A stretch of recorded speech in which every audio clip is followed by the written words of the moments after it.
মার খেতে খেতে ফিলিস্তিনিদের পিঠ দেয়ালে ঠেকে গেছে।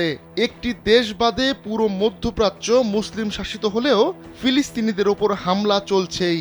মার্কিন মদতপুষ্ট এই হামলায় কেউই ফিলিস্তিনের হয়ে কথা বলছে না।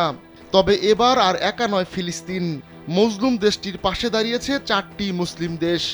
ইরানের নেতৃত্বে এই দেশগুলো ফিলিস্তিনের হয়ে জবাব দেওয়ার সিদ্ধান্ত নিয়েছে। এজন্য এই 4 দেশ যৌথ নৌমহড়া শুরু করেছে। ইরানের সঙ্গে রয়েছে লেবানন, ইরাক ও ইয়েমেন। পারস্য উপসাগরের মাকরান উপকূলীয় অঞ্চল ও ক্যাসপিয়ান সাগরে এই মহড়া শুরু হয় বৃহস্পতিবার। ইসলামী বিপ্লবী গার্ড বাহিনীর নৌ commander rear admiral Ali Reza Tangsiri জানিয়েছেন,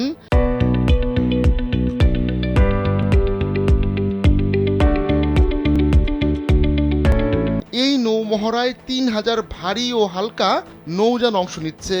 তিনি জানান, এই মহড়ার লক্ষ্য মূলত প্রতিরোধ ফ্রন্টের সামুদ্রিক সক্ষমতা প্রদর্শন করা এবং ইসরায়েলের কাছে বার্তা পাঠানো।